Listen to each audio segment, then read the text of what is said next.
Fraser Beauchamp. Pastor Tim is currently on a well-deserved break for the next 2 weeks.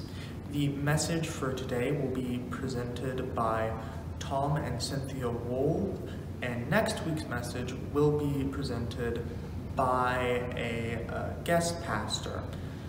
We will continue as scheduled. Thank you for joining us. I hope you enjoyed the sermon.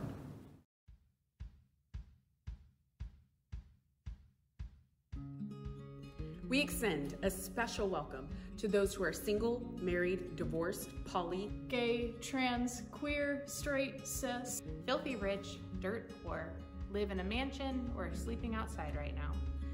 Yo no habla inglés. We welcome you if your family has been here since the Mayflower or you just got here last week without papers. We extend a special welcome to those who have just rolled out of bed and are watching in their pajamas. Or have worn your Sunday best. And especially those who got lost on social media and wound up here by mistake. We welcome those who are in recovery or are still addicted. You are welcome here if you help protect and serve or just got out of jail. We don't care if you're more religious than the Pope or just starting out on your religious journey. You are welcome here if you believe following Jesus is only one of many paths to spiritual enlightenment. We welcome those who think the earth is flat, those who can't spell, and those with multiple degrees.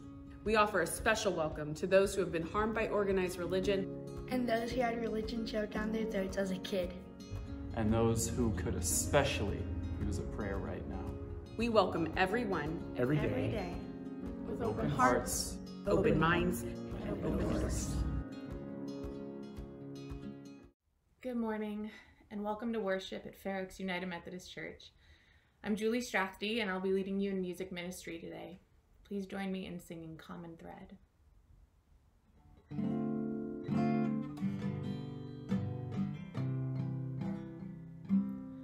We can feed our grain to cattle, and the rich man will be fed. We will rise all together, we will rise. Or we'll feed our grain to people, so that millions will have bread. We will rise all together, we will rise. We will rise like the ocean, we will rise like the sun. We will rise all together, we will rise. No more will there be hunger in these strands of common thread. We will rise all together, we will rise. In the cold of fear and hatred, clothed in dignity we stand. We will rise all together, we will rise. We have pieced this quilt together, linking hearts and stitching hands. We will rise all together, we will rise. We will rise like the ocean, we will rise like the sun. We will rise all together, we will rise. We are spirits drawn together, tightly by our common threads. We will rise all together, we will rise. From our children to our elders, from all nations we will rise. We will rise all together, we will rise. May respect for all our differences enhance our common ties. We will rise all together, we will rise. We will rise like the ocean, we will rise like the sun. We will rise all together, we will rise. We will build a global family, strengthened by our common threads. We will rise all together, we will rise. We will rise like the ocean, we will rise like the sun. We will rise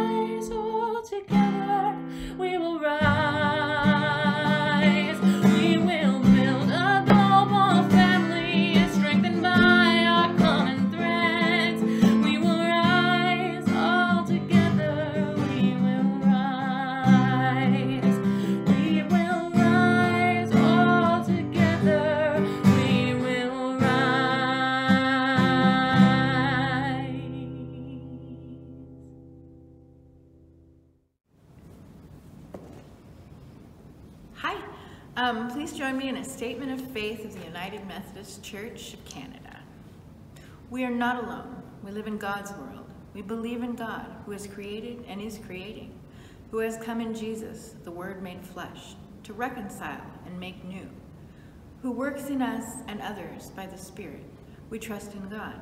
We are called to be the church, to celebrate God's presence, to love and serve others, to seek justice and resist evil, to proclaim Jesus, crucified and risen, our judge and our hope. In life, in death, in life beyond death, God is with us. We are not alone. Thanks be to God. Amen. Good morning, it's Miss Dedra. And I'm Fraser. We have a psalm in a sign language to do for you. All right, take it away. Yes, so this is the last psalm we actually have in sign language, so we're finally through with them. This is Psalm 156. Let every living thing praise the Lord, praise the Lord. So that would be all. So your hand is open, and then you slide it in like a U into our open hand. Then living is like. Are these L's? I think they're sideways L's. Yeah. Like living L. Yeah, and then it's at your stomach, and then you raise it up. I believe this is also the same for address and like I am living at a place. Well, it's the same. Oh, I see. It's the same movement, but it's a different way of doing it. Got it. Okay. So it's got a couple of different meanings, but here it means living things. Yeah. Okay. Although these are just L's, not actually. I suppose that's this, the difference. like thumbs up. Mm-hmm. So. Okay. And then praise, this also means applause, but it's like this. So imagine you're golf clapping. Golf clapping? Yeah, like that. Okay, I like that one. And just do that a couple times, and then Lord, we know that one. That one we know. L. Seatbelt. Yeah. And then praise Lord. So let's put them all together. Okay. Okay. So let every living thing praise the Lord. Praise the Lord. Okay. I need to do that again. Yeah. All right. Y'all ready? Okay. Let every living thing praise the Lord. Praise the Lord. I like that one. I like just praise the Lord. That's a good one. Yeah. Okay, so that's really good to know. Thank you, Fraser, for teaching us. You're welcome. All right, and as always, we love you. And now please join me in singing, What Does the Lord Require of You? We're going to start with the lowest voices, add in the middle voices, and finish off with the highest voices. And my parents are going to help me lead it. What does the Lord require of you? What does the Lord require of you? What does the Lord require of you? What does the Lord require of you? What does His justice and of kindness and walk humbly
Hello, I'm Tom Wold, and I'll be the lay liturgist for this Sunday service of the weekend in which we honor the memory and work of the Reverend Martin Luther King Jr.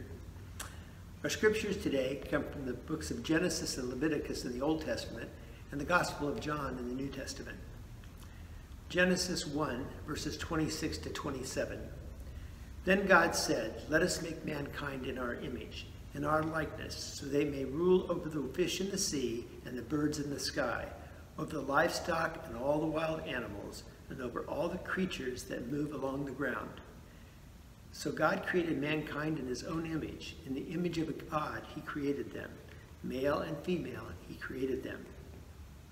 Leviticus 19, verses 33 to 34. Suppose an outsider lives with you in your land.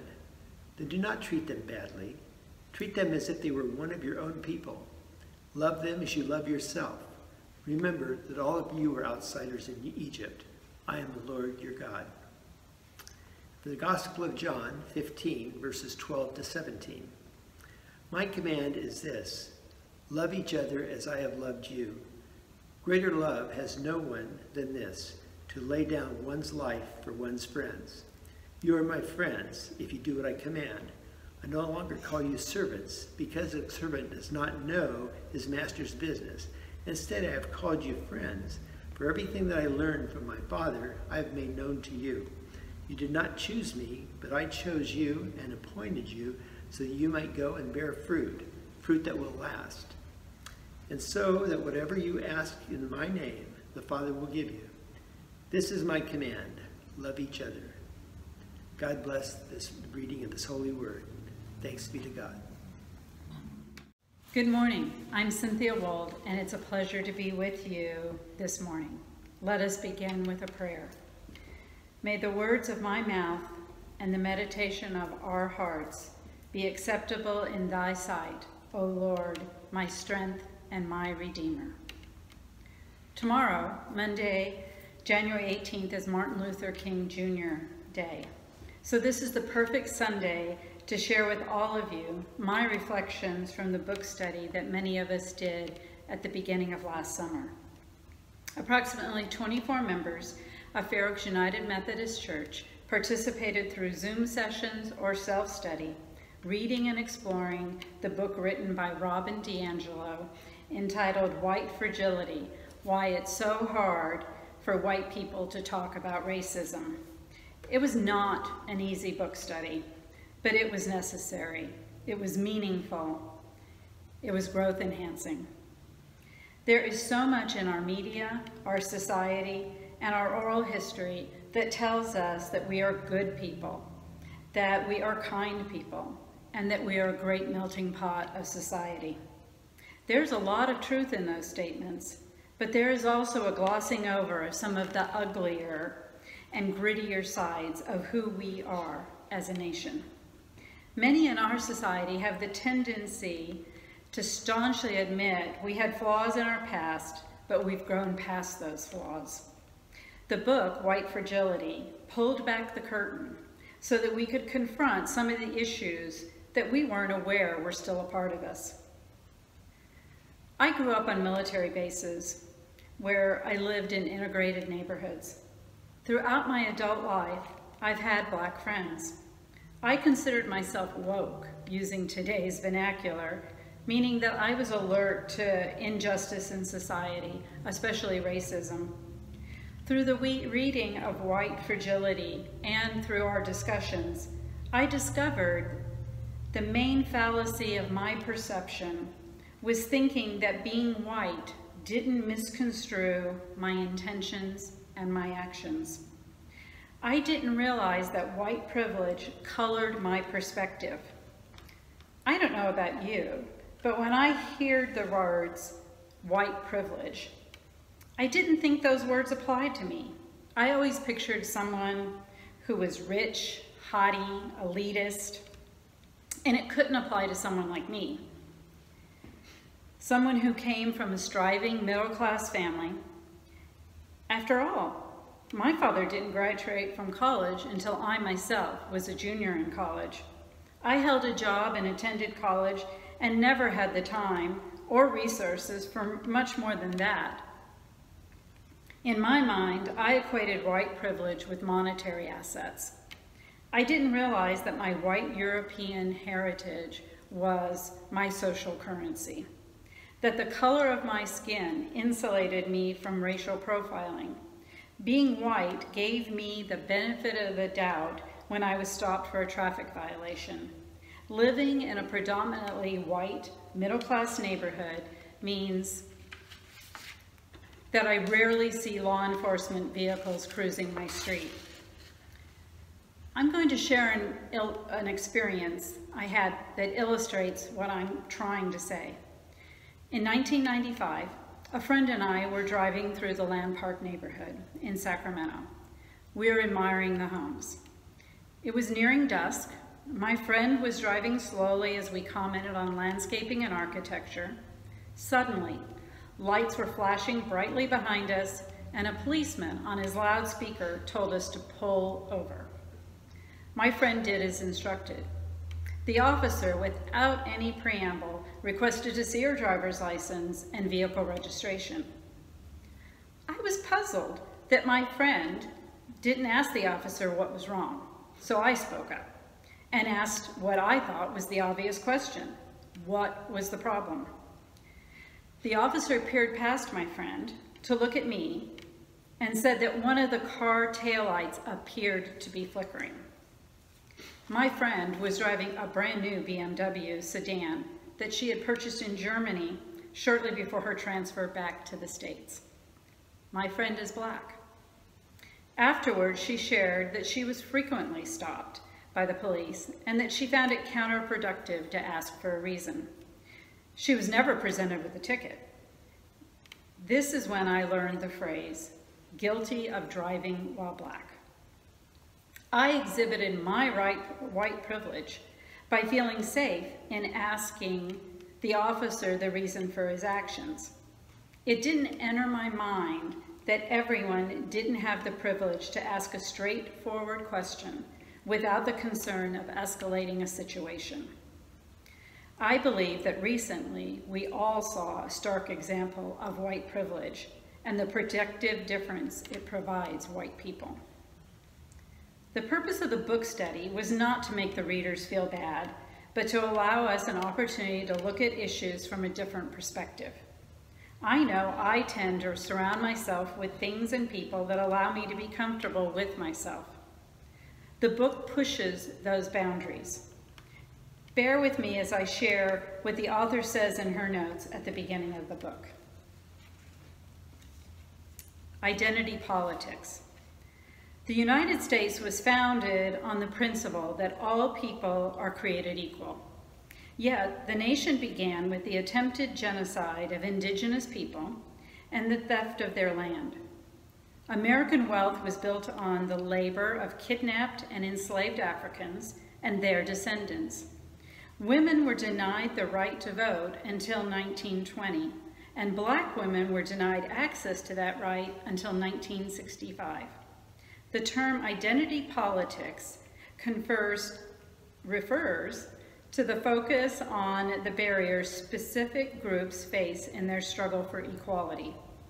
We have yet to achieve our founding principle, but any gains we have made thus far have come through identity politics. The identities of those sitting at the tables of power in this country have remained remarkably similar: white, male, middle and upper class, able-bodied. Acknowledging this fact may just be dismissed as political correctness, but it is still a fact. The decision made at those tables affect the lives of those not at the tables. Exclusion by those at the table doesn't depend on willful intent. We don't have to intend to exclude for the results of our actions to be exclusion. While implicit bias is always at play because we are human beings and all have bias, inequity can occur simply through homogeneity. If I am not aware of the barriers you face, then I won't see them, much less be motivated to remove them. nor will I be motivated to remove the barriers if they provide an advantage to which I feel entitled. All progress we have made in the realm of civil rights has been accomplished through identity politics. Women's suffrage, the American with Disabilities Act, Title IX, federal recognition of same-sex marriage. A key issue in the 2016 presidential election was the white working class. These are all manifestations of identity politics. Take women's suffrage. If being a woman denies you the right to vote, you ipso facto cannot grant it to yourself. And you certainly cannot vote for your right to vote. If men control all the mechanisms that exclude women from voting, as well as the mechanism that can reverse that exclusion, women must call on men for justice. You could not have had a conversation about women's rights to vote and men's need to grant it without naming women and men. Not naming the groups that face barriers only serve those who already have access. The assumption is that the access enjoyed by the controlling group is universal. For example, although we are taught that women were granted suffrage in 1920, we ignore the fact that it was white women who had received full access, or that it was white men who granted it. Not until the 1960s, through the Voting Rights Act, were all women, regardless of race, granted full access to suffrage. Naming who has access and who doesn't guides our efforts in challenging injustice. The definition of white fragility, according to the Oxford Language Dictionary, is discomfort and defensiveness on the part of a white person when confronted by information about racial inequality and injustice. Dictionary.com defines it as the tendency among members of the dominant white cultural groups to have a defensive, wounded, angry, or dismissive response to evidence of racism. The term was coined in 2011 by Robin DiAngelo. The author hit the nail on the head, for me, because I certainly felt defensive and wounded and at times angry when I read various segments of the book. My Catholic upbringing makes me want to atone or pay penance for the wrongs that I and my culture committed, but that is neither practical nor prudent. Instead, I draw from the lessons that I have learned in the United Methodist Church. The church has a long history of concern for social justice. The actions taken by concerned Methodists have had an impact in criminal justice reform, in creation of the conscientious objector statutes, and in many other sectors in our community. The scripture readings from today tell us that humankind was created in God's image, that we are not to treat outsiders badly because when our forebears were exiled in Egypt, they were outsiders who were treated badly. The Apostle John wrote that Jesus commands us to love each other as he has loved us. My hope for my church family is that we as a community continue to read, to study, and to learn about racial injustice, and that through that process, we find our voice and our role in our community. I pray that my words today spark a desire in your heart to open your mind and to broaden your understanding of achieving racial justice. I know we can successfully embark on this journey as a faith family because in the Gospel of Luke, we are told nothing is impossible in God. Thank you.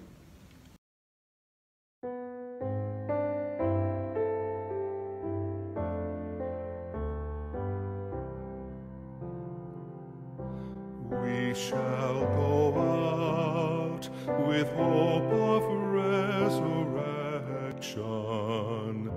We shall go out, from strength to strength go on. We shall go out and tell our stories boldly, tales of a love that will not let us go. We'll sing our songs of wrongs that can be righted. We'll dream our dreams of hurts that can be healed. We'll weave a cloth of all the world united within the vision of new life in Christ. We'll give a voice to those who have not spoken. We'll find the words for those whose lips are sealed. We'll make the tunes for those who sing no longer. Expressive love alive in every heart. We'll share our joy with those who still are weeping. Raise hymns of strength for hearts that break in grief.